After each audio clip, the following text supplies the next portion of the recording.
Hello and welcome to JP Global. Although the reported agreement between Iran and the US is very important and is being discussed very widely, the reported agreement represents an important diplomatic breakthrough. It does not appear to resolve the central disputes that had defined US-Iran relations for decades. Based on briefings reportedly provided by the US administration, the current arrangement does not settle the issue that initially contributed to military confrontation between the two countries. For the Trump administration, a successful long-term agreement would likely require a verifiable Iranian commitment to restrict uranium enrichment for an extended period, possibly 20 years or more. Iran, however, continues to prioritize sanction relief and access to billions of dollars in frozen assets held abroad.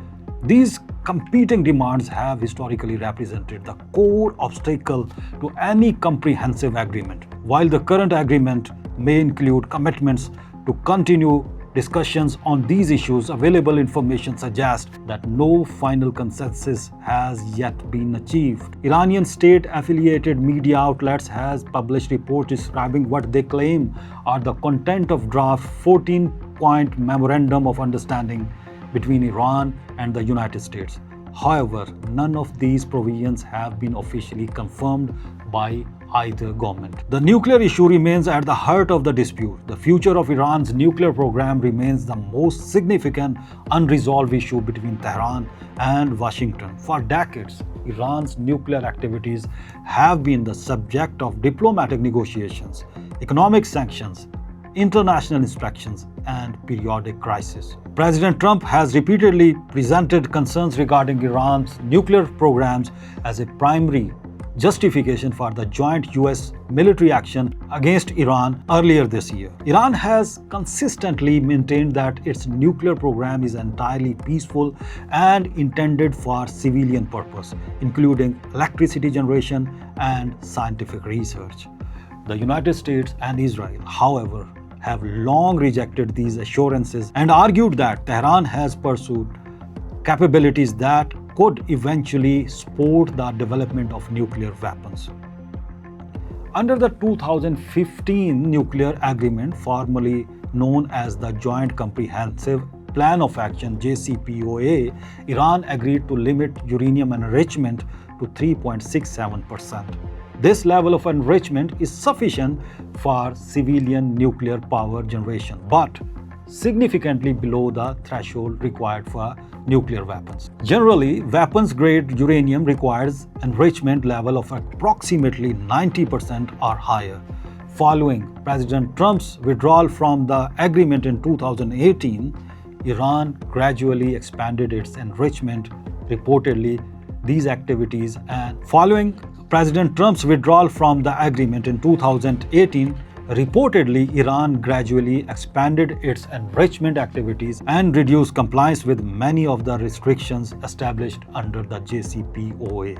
According to the International Atomic Energy Agency, Iran had reached uranium enrichment level of approximately 60% by June of last year and reportedly had accumulated around 400 kilograms of enriched uranium. Although this remains below weapon-grade level, many Western governments view it as a significant step towards potential weapon capability. In an interview with Tucker Carlson on YouTube, Tucker Carlson asked John Mearsheimer how he believed the conflict would be resolved and how quickly that might happen.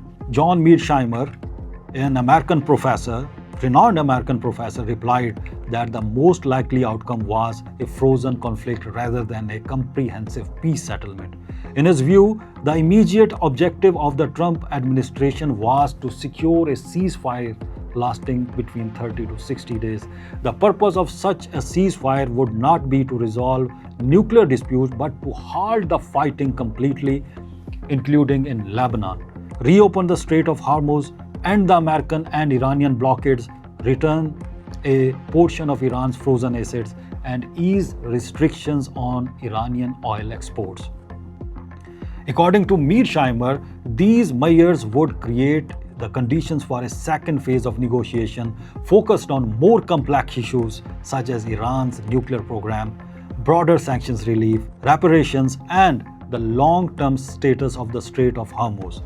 He argued that a ceasefire was likely because keeping the strait open was vital for the global economy and therefore a priority for President Trump. However, Mearsheimer expressed doubt the subsequent negotiation would produce a meaningful or lasting agreement on the nuclear issue. He noted that major nuclear agreements typically take years to negotiate, citing that lengthy process that produced the 2015 nuclear deal. As a result, he believed the underlying dispute between Washington and Tehran would probably remain unresolved even if a ceasefire was achieved for a long time. He further argued that this outcome would be particularly troubling for Israel. In his assessment, Israel would have been better off under the 2015 nuclear agreement or a negotiated settlement reached before the conflict escalated. Now, despite reports of a diplomatic breakthrough, many of the most difficult issues remain unresolved. Questions regarding uranium enrichment, sanctions relief, frozen Iranian assets, regional security arrangements, and international verification mechanisms are still expected to dominate future negotiations. If formally signed on June 19, the agreement would represent an important de-escalation between Washington and Tehran. However, it should be viewed less as a final peace settlement and more as a framework designed to prevent further conflict while creating an opportunity for a broader and more comprehensive diplomatic agreement in the future.